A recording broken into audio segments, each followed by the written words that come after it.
మచిలీపట్నం ప్రజలకి గమనిక. ఈ రోజున జనసేన పార్టీ ఆఫీసులో పవన్ కళ్యాణ్ పుట్టినరోజు అని పిలిచి అక్కడ ఏకపక్ష నిర్ణయం చేశారు. అదేంటంటే మచిలీపట్నం రాబోయే కార్పొరేషన్ ఎలక్షన్లో బండి రామకృష్ణ గారు మేయర్ అభ్యర్థి అని చెప్పి ఎవరి అభిప్రాయం తీసుకోకుండా ఏకగ్రీవంగా తీర్మానం ప్రవేశపెట్టి అక్కడ ఉండవలతో సంతకం పెట్టించుకున్నారు. జనరల్గా ఏమవుతుందంటే ఆయన నాకు అంతకుముందు మేయర్ అభ్యర్థి అని చెప్పి తీసుకొచ్చారు, మేయర్ అభ్యర్థిని పార్టీలో తీసుకొచ్చారు. నేనే పార్టీలో జాయిన్ అయ్యొద్దన్న ఉద్దేశంలో ఉంటే పవన్ కళ్యాణ్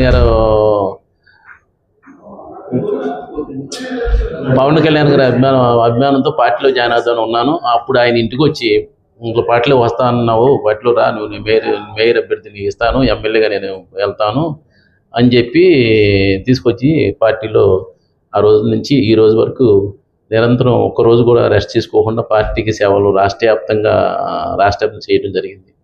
ఈ రోజున మరి ఆయన ఏమనుకున్నాడు ఏంటో, పొద్దున్న ఫ్లైట్లో వచ్చి 25 మంది 20 మంది పిలిచి పుట్టినరోజు అని పిలిచి ఆ పుట్టినరోజు విషయాలని పక్కన పెట్టి ముందు ఆయన మేయర్ అని చెప్పి తీర్మానం చేసినాడు. తప్పనిచ్చి అక్కడ మచిలీపట్నంలో కార్పొరేట్ అభ్యర్థులు ఎవరున్నారో వీటితో పాటుగా ఆ పేర్లు కూడా రాసి పంపిద్దామని చెప్పి ఆలోచన అయితే ఆయనకి లేదు. ఆయన వరకు ఆయన చూసుకున్నాడు. ఇప్పుడు వరకు జరిగింది కూడా అదే. ఆయన విమర్శలు కాదు, కానీ ఆయన ఏ విషయంలో కూడా ఎవరికి పని చేయటం కానీ ఏం లేదు. పార్టీ పదవులు కానీ ఖచ్చితంగా నన్ను అభిమానించే వాళ్ళు ఉన్నారు. అక్కడికి వచ్చిన వాళ్ళే కాకుండా ఇంకా చాలామంది ఉన్నాం. ఇన్ఛార్జీలు 80 మంది రావాలి, 30 మంది 25 మంది వచ్చారు. అట్లాగే నన్ను అభిమానించే వాళ్ళు కూడా ఉన్నారు. అట్లాగే నాకు జనబలం పూర్తిగా ఉంది. మచిలీపట్నంలో టీడీపీలో కానీ అట్లాగే జనసేనలో కానీ నన్ను అభిమానించేవాళ్ళు కానీ చాలామంది ఉన్నారు. నాకైతే ఇబ్బంది అయితే లేదు.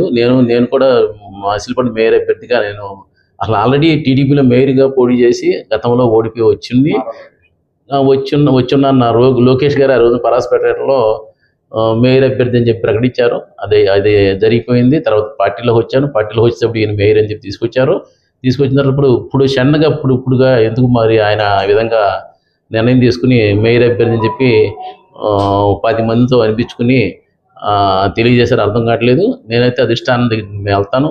అధిష్టానం దృష్టిలో మేయర్ రేసులో 100% ఉంటాను. నన్ను అభిమానించే మచిలీపట్నం చాలా ఉన్నారు. నేను నా గురించి తెలుసు. నేను కమిట్మెంట్ గల వ్యక్తిని. ఏదైనా మాట ఇస్తే కూడా మాట తప్పకుండా చేస్తాను. ఈ విధంగా అయితే చేయను. నేను మాట